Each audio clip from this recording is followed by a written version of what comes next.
Sa hamon ng buhay, di ba magkapito? Ako ang iyong kasama, kaibigan. Sa ating kapapagpayan, hanggang sa paglayo. Hanggang sa pagkakapit, hanggang sa pagkakapit.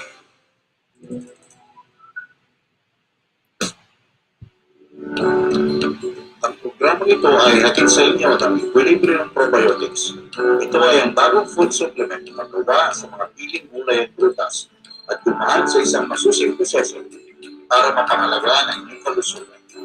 Ang Equilibrium Probiotics ay dinisenyo para sa kalusugan ng ating tiyan, tulungan ng pagkuha ng sapat na nutrisyon at ang pagpapalabas sa ating sistema ng mga nakakasirang toxins.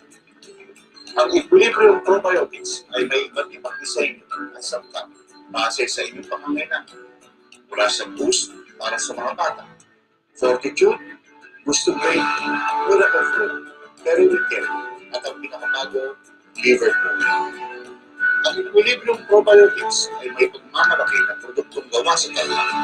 Ito ay mabibili sa Lasien, Geta Road, San Sebastian, Phase 3, Binaugalang, Tarlac City.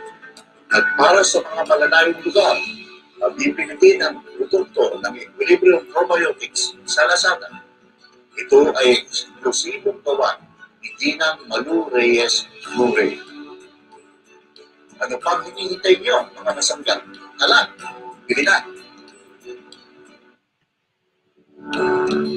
Ang programang ito ay hatid sa inyo.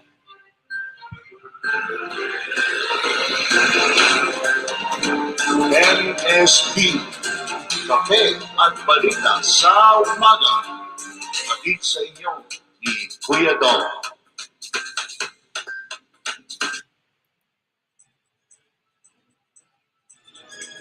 Magandang umaga po sa kanila, mga kasangga, mga kaibigan. Dito na naman po tayo, nagkasama-sama sa ating MSB Kape at Balita sa Umaga. Naghahatid po ng mga nagbabagang balita at kaganapan sa loob at labas ng ating bansa sa loob lamang po ng 30 minuto sa nila, best effort. Best effort po tayo. Alam naman po natin na madalas overtime ang inyong Kuya Dong. Pero ganun pa man, tuloy-tuloy po tayo. At bago po natin simulan ang ating pagbabalita, nais po muna natin simulan ang araw natin sa isang maikling panalangin.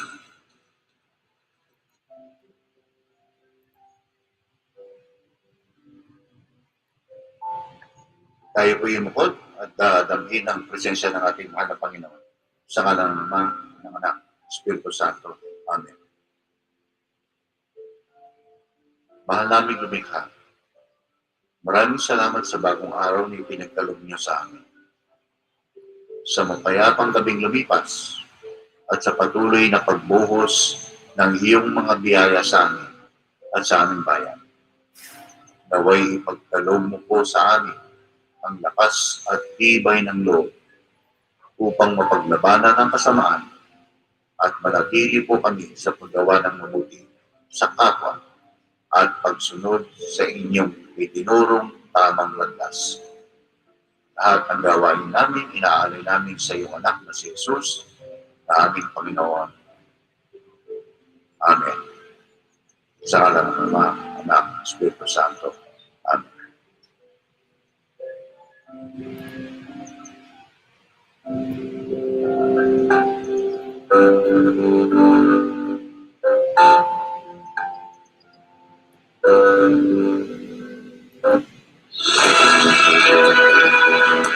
At nandito na po ang ating mga nagbabagang balita sa ating top news.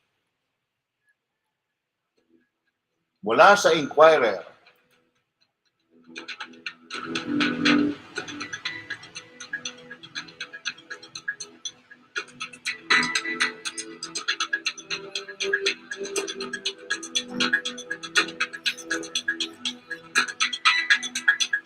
humanitarian corridors, safe zones for affected Filipinos in Sudan needed. OPLE. by Daphne Galvez, of reporter for Inquirer.net, Washington, D.C., United States. Migrant Workers Secretary Susan Ople on Thursday, Manila time, raised the need for humanitarian corridors and safe zones for affected Filipinos in violence-stricken Sudan.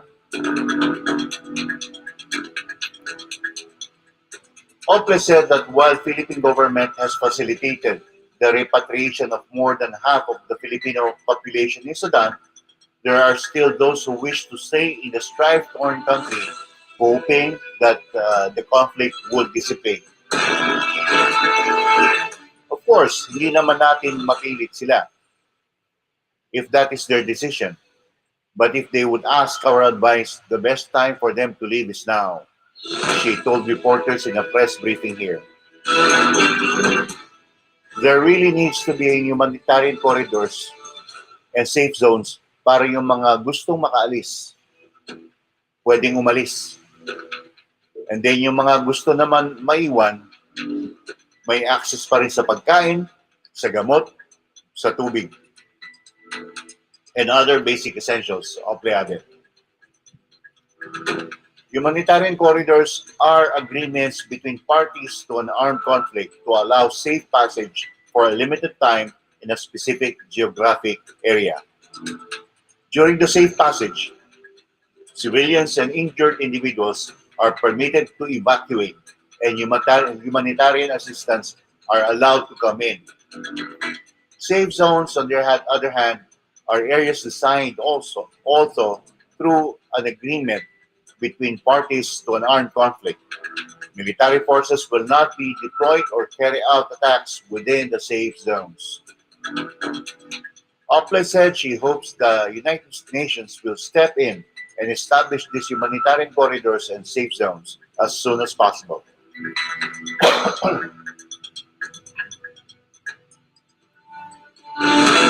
The Department of Migrant Workers had said that 77 of the 340 Filipinos in Sudan who are set to return to Manila have already landed in Saudi Arabia, while 83 are anticipated to arrive in Riyadh on Thursday, May 4th.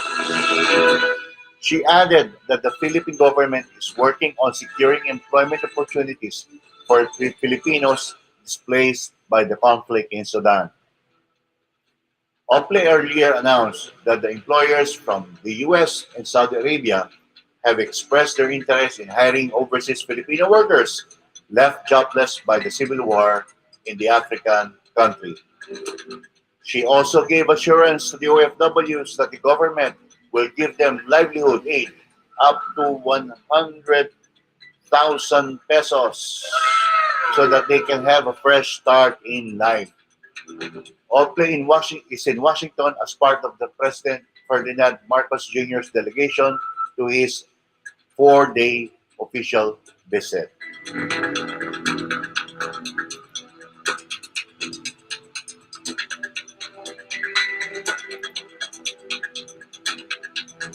Next on our headline,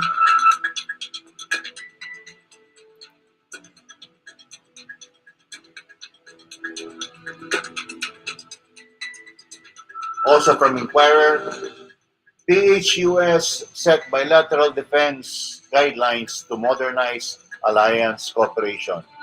Report by Daphne Galvez for Inquirer.net.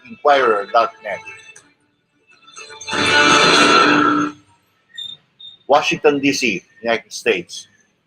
Top defense officials of the Philippines and the U.S. have established bilateral defense guidelines to modernize alliance cooperation for a free and open Indo-Pacific region.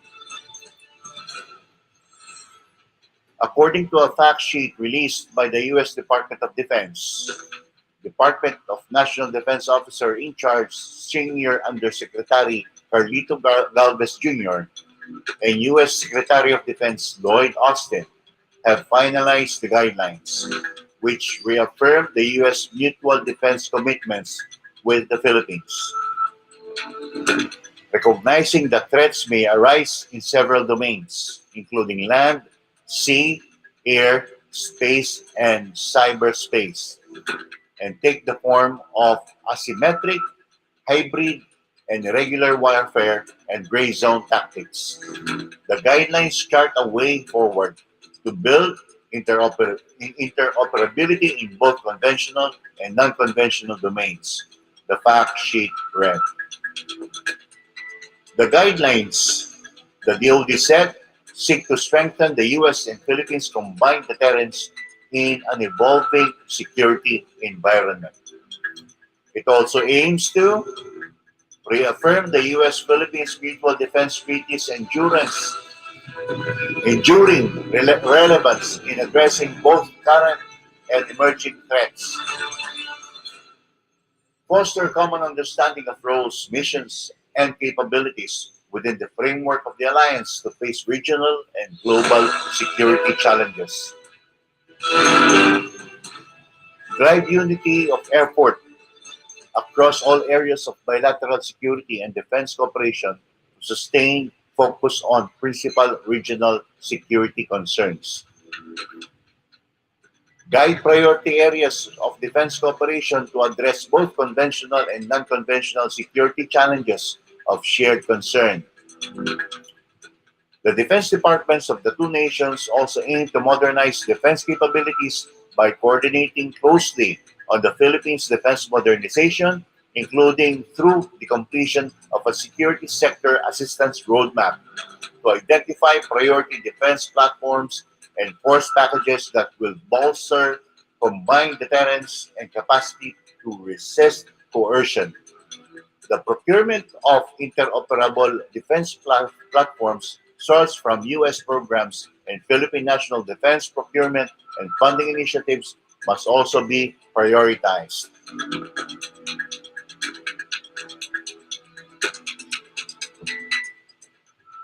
They should also expand investments in non-material defense capacity building, including through education and training exchanges, exercises, and other operational activities. The defense departments also aim to deepen interoperability by orienting bilateral exercises and activities around improving our combined ability to counter armed attacks on either country as well as threats in space and cyberspace, while expanding the scope, scale, and complexity of exercises.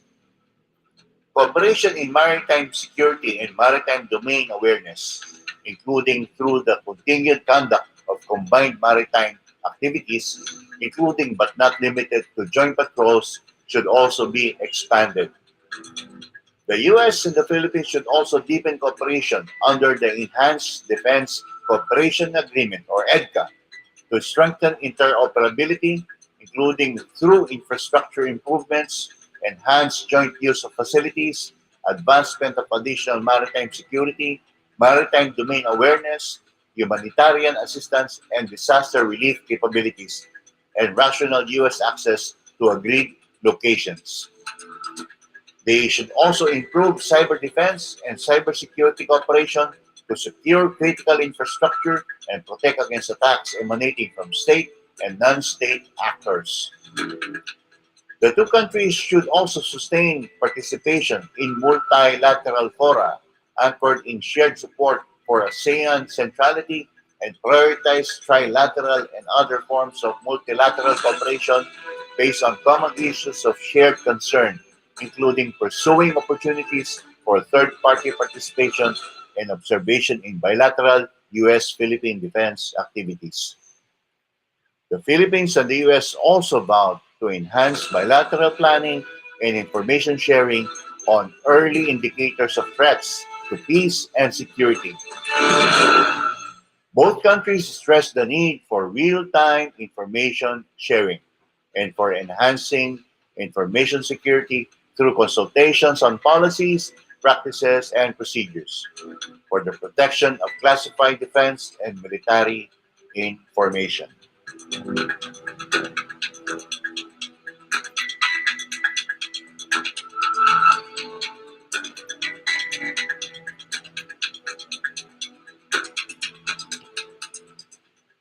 Moving on to our third headline for today.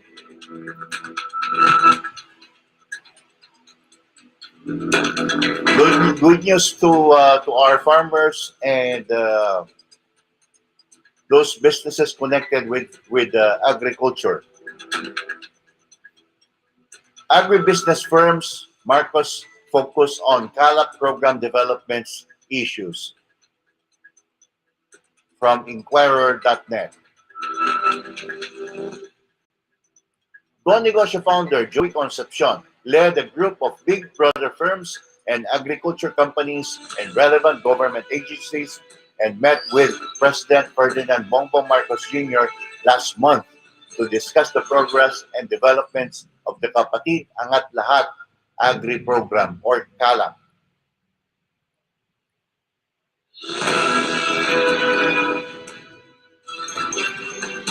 This is the second CALAP meeting with the President after the program's ceremonial signing with government agencies last March 6.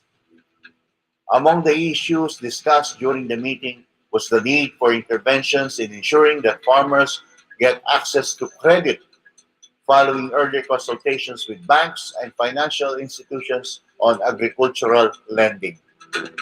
Concepcion emphasized the importance of achieving scale during the meeting. CALAP needs scale. The 5 hectares that the small farmers have now is not competitive. At the same time, banks can't lend to them because the lands cannot be collateralized per agrarian reform law. While right now, there are workarounds by the big brother companies as they work with groups of small farmers, we need, we need to think about longer term solutions, he said. President's assurance. The president assured the group that he will look into each industry concern in detail separately, adding that Land Bank and the Development Bank of the Philippines are expanding their credit program coverages to agriculture.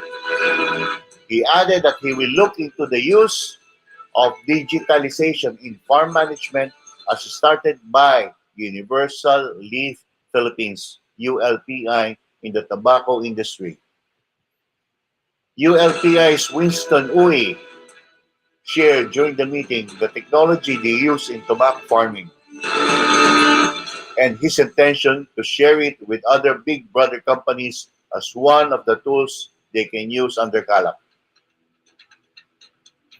Other big brother companies also presented to the president their models that can be used for CALAP. James Amparo shared Yovel's East model for rice farming, Christian Moller for coconut, Simon Bakker for cacao, Kais Marzuki for coffee, and Nando Coanco for sugar. CALAP has since enticed more big agriculture companies to join the program. Support from banks, financial institutions. Banks and financial institutions similarly express support for CALAP's push for easier access to credit for small farmers. The Go Negosyo program aims to transform Philippine agriculture and create jobs by focusing on major agricultural commodities, adopting inclusive business models, and creating an enabling business environment. There has been a lot of interest, especially among the big companies, on how they can participate in CALAP.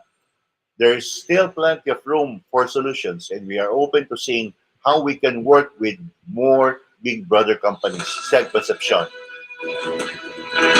CALAP aims to give farmers access to money, markets, and mentorship, the 3 M's that make for successful enterprises.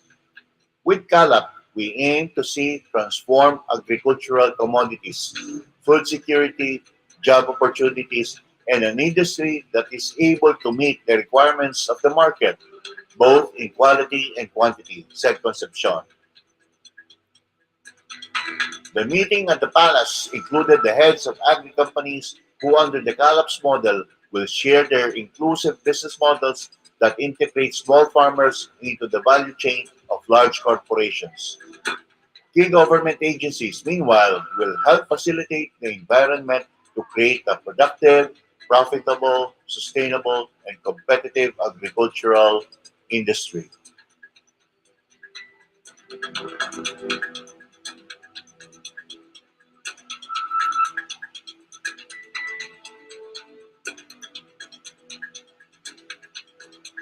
On to our global news.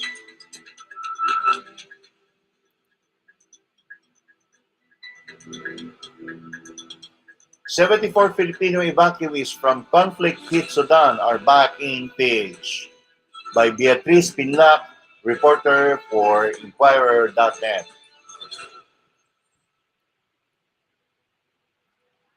74 Filipino evacuees from strife-torn Sudan made it back to the Philippines on Thursday, May 4, said the Department of Migrant Workers. The DMW said Saudia flight SB-862 carrying 44 overseas Filipino workers, 7 students, 17 children, and 6 infants left Riyadh and arrived in Manila at around 1:40 p.m.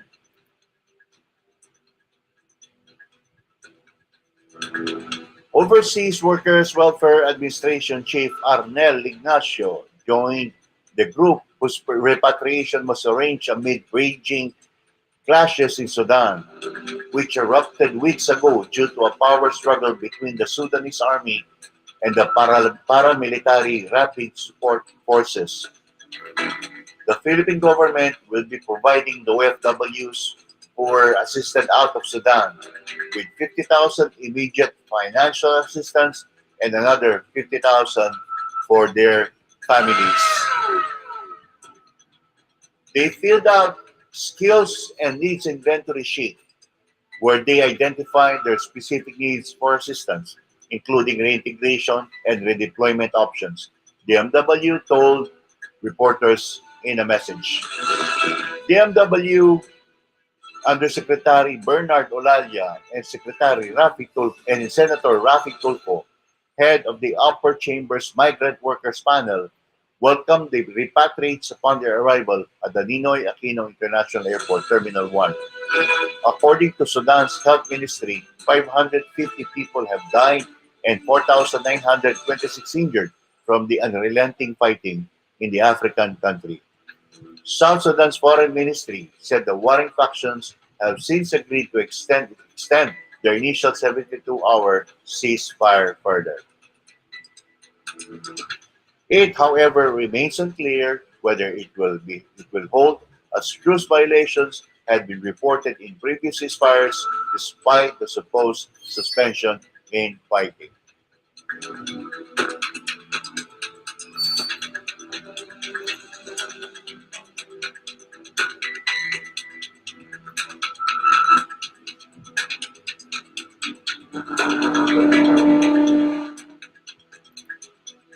Our next global headlines: U.S. Saudi employers keen on hiring OFWs displaced in Sudan.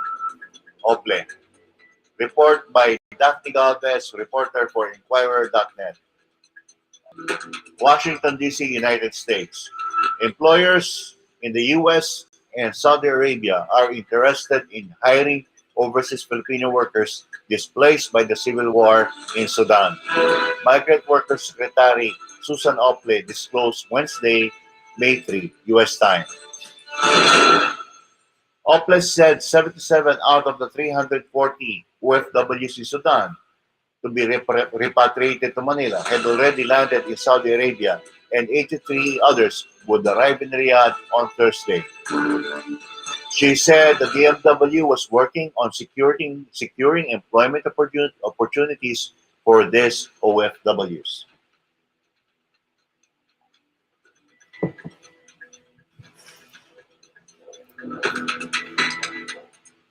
There are employers in the US and also in the cruise ship industry and in Saudi Arabia that are very much interested and would like to see the profiles of our workers from Sudan, Ople told reporters in a press briefing here. She said the OFWs in Sudan included skilled workers such as international school teachers, nurses, construction workers, and engineers. She also gave assurance to OFWs that the government will give livelihood aid of as much as 100,000 to them to give them a fresh start in life. Ople also said that President Ferdinand Bongbong Marcos Jr.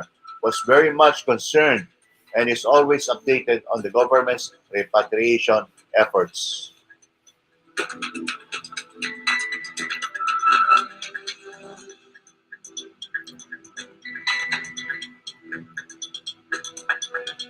Moving on to our regional news.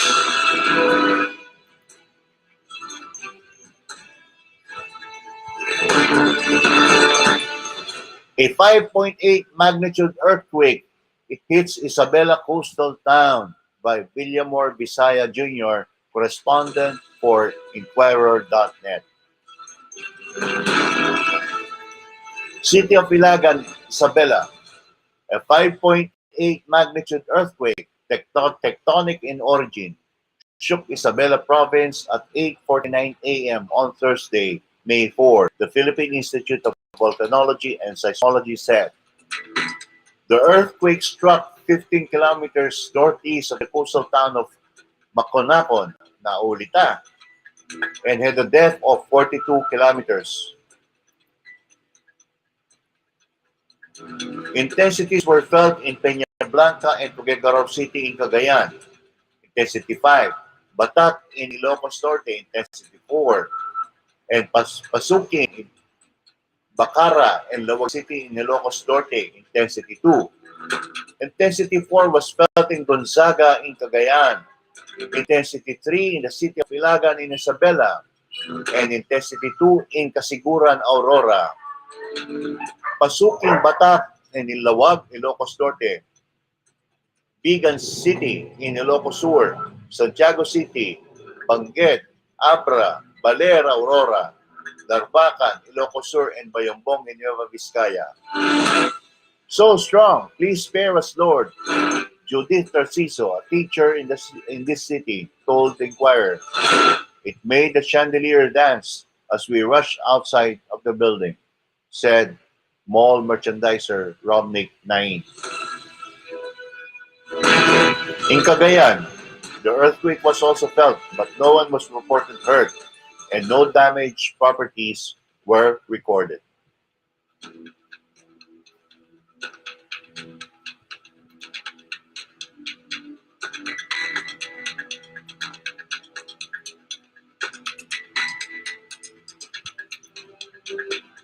The last of our regional headlines.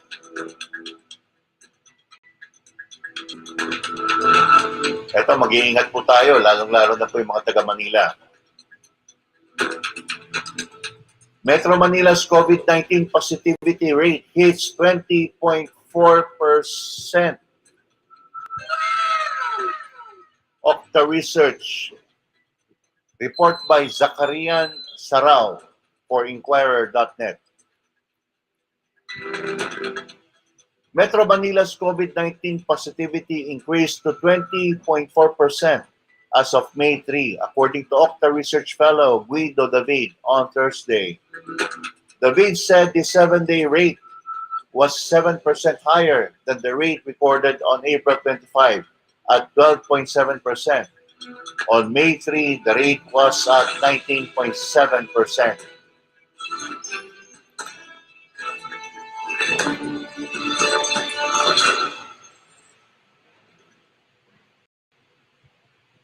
COVID-19 positivity rate nationwide at 18%. On the other hand, the COVID-19 positivity rate nationwide rose to 18%, with 1,190 new infections recorded by the Department of Health on Thursday, projecting 1,300 to 1,500 new cases on May 5, said David.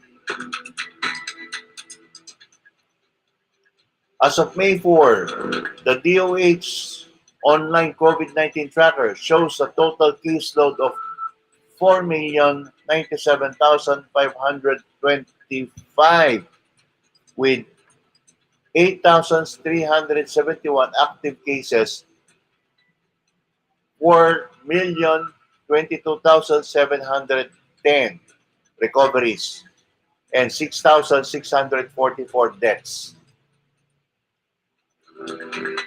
Notably, however, the DOH earlier reiterated that the positivity rate is not the sole criterion on the country's COVID-19 situation, adding that the rate is already expected to increase due to the lower number of tests conducted. DOH Officer in Charge Maria Rosario Vergere also previously assured the public that there is no need to panic as the health utilization rate remains low throughout the country.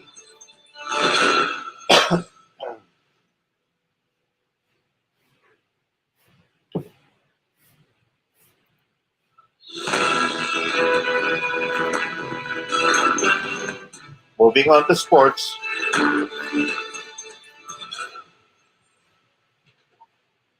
update on UAAP volleyball.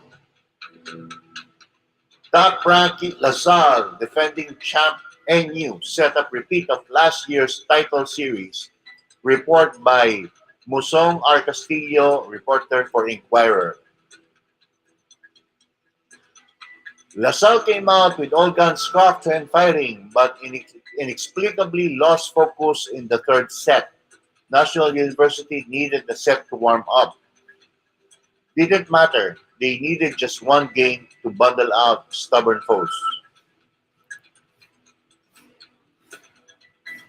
The top two seeds in season 85 of the UAAP Women's Volleyball Tournament played according to their lofty billings and will renew a title series that the number one Lady Spikers would hope to have a different ending to, and the Lady Bulldogs seeking a repeat that would ironically be considered an upset.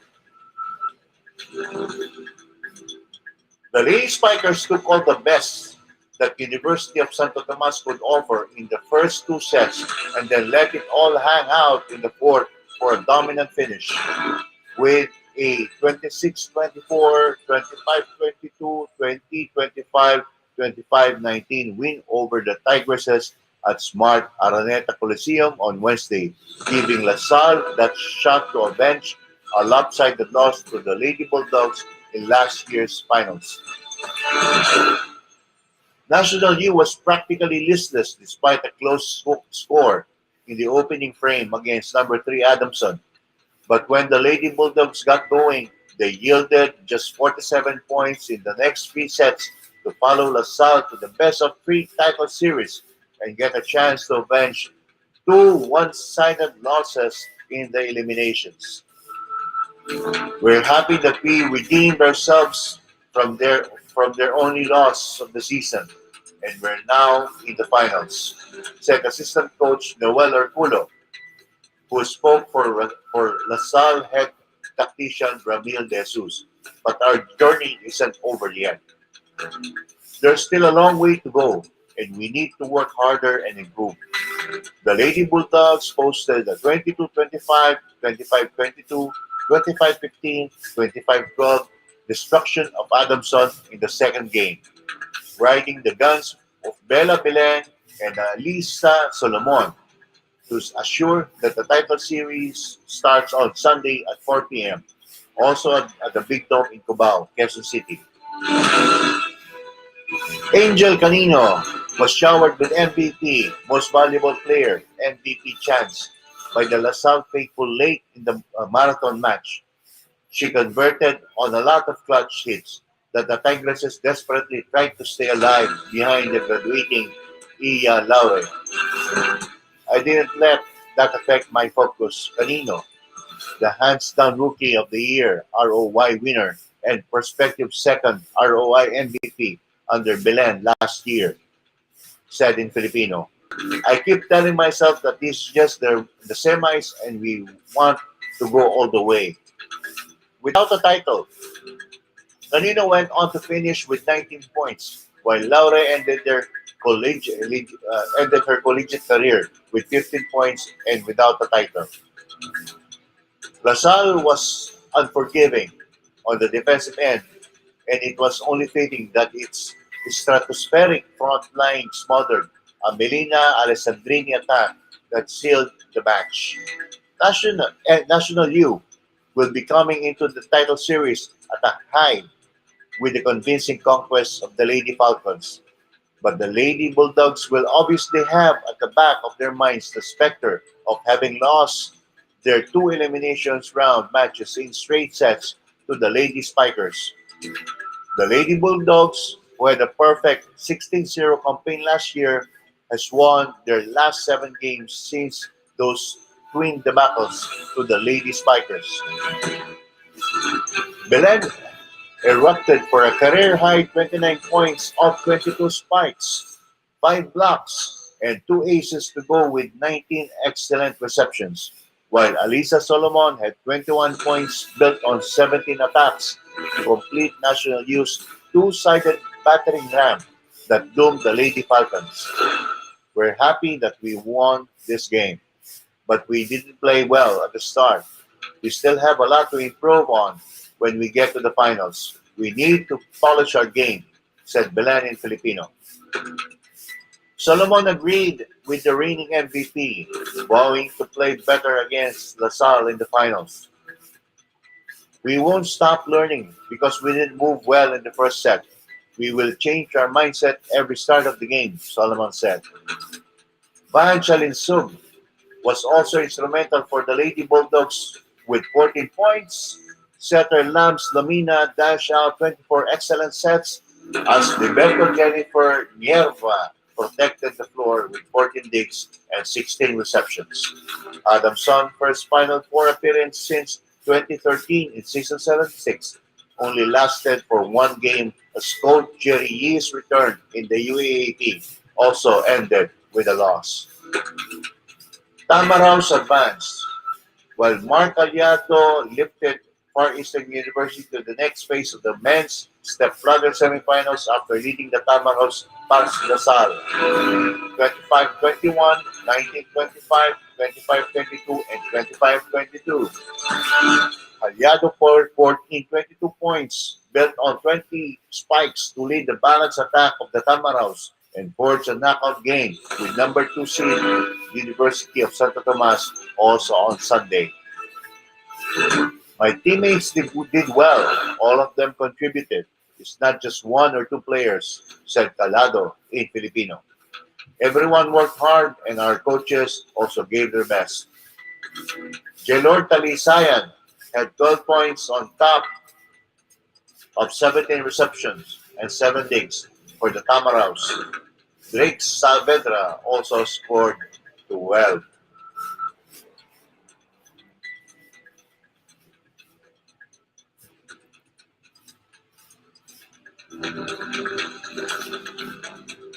On to basketball. Updates from the NBA. NBA. Suns Chris Paul out at least 1 week. Could miss games 3 to 5 from Inquirer. Supplied by Reuters. Phoenix Suns point guard Chris Paul will be reevaluated in 1 week and is likely to be unavailable until a potential Game 6 with the Denver Nuggets, the Athletic reported. A left groin injury knocked Paul out two of the Western Conference semifinals at Denver on Monday night.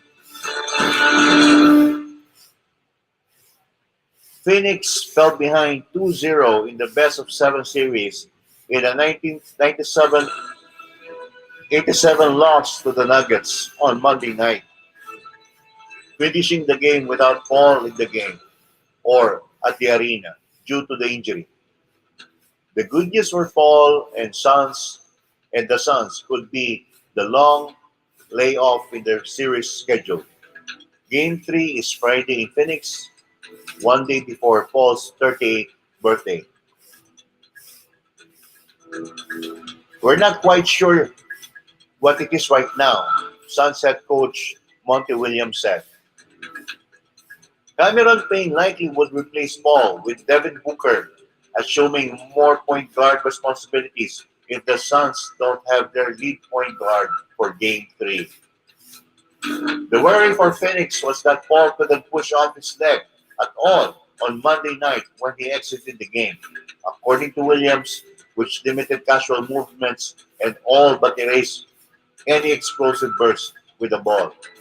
The 12-time All-Star exited with 4 minutes 32 seconds left in the third quarter after tangling with Denver's Kentavious Caldwell Pope while trying to get rebounding position. Paul quickly grabbed at his groin area when he came down. Paul, in his 18th NBA season, ended the night with 8 points, 6 assists, and 5 rebounds in 25 minutes. In Phoenix, the 5-game series win over the Los Angeles Clippers in the first round of the playoffs, Paul averaged 13.6 points, 8.2 assists, 6 rebounds, and 2.2 steals. He appeared in 39 games during the regular season, putting up 13.9 points, 8.9 assists, and 4.3 rebounds per contest. Paul's prime playoff appearances have been hindered by injuries in the past. He hurt his right hamstring with the Houston Rockets leading the Golden State Warriors in the Western Conference Finals in 2018. And wrist and finger injuries slowed him down against the Milwaukee Bucks in the 2021 NBA Finals with the Suns.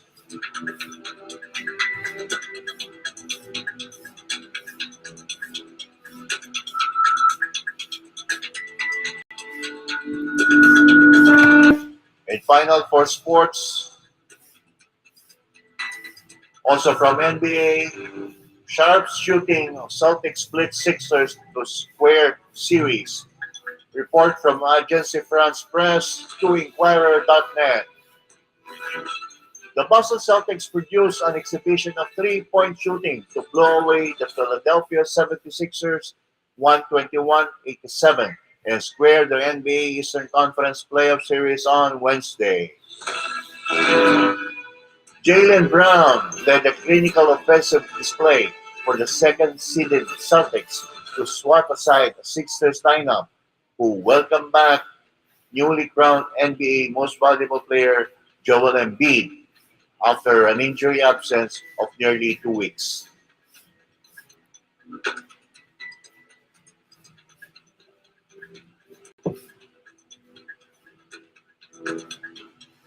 Brown finished with 25 points while Malcolm Brogdon scored in 23 from the bench, including 6 three-pointers as the Celtics bounced back from the Monday's Game 1 loss at the TD Garden.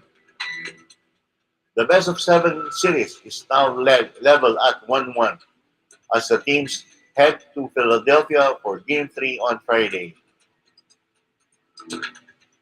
After Wednesday's round, Sixers coach Doc Rivers will have plenty of food for thought despite the mostly successful return of Embiid, who had not played since injuring his right knee in Game 3 of the first-round sweep of Brooklyn.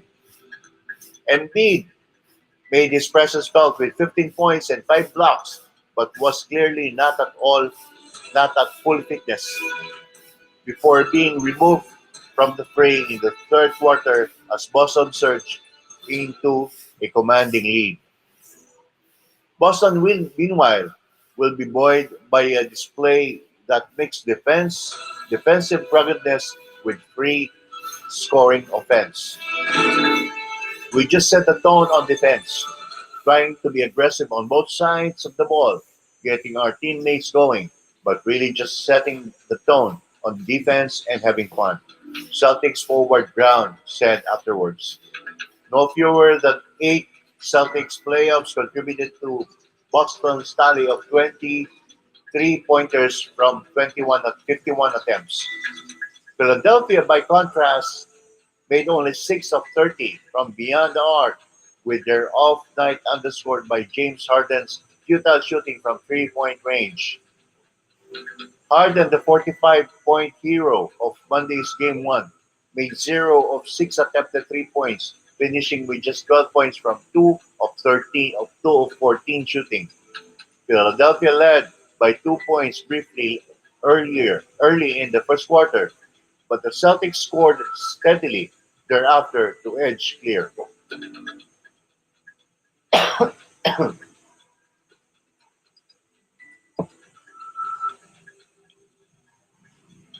Offensively, we were pretty bad, but give them credit.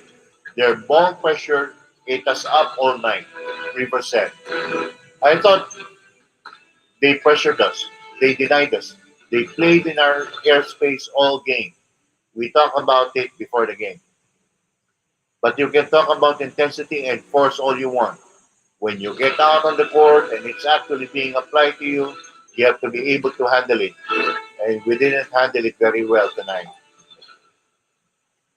After taking a 57-49 lead at halftime, the Celtics dropped the hammer in the third quarter, blitzing the Sixers 35-16, 21 points coming from the three-point distance to effectively seal victory. That left Boston up by 27 points heading into the final quarter, and there was no way back for the shell-shocked Sixers team.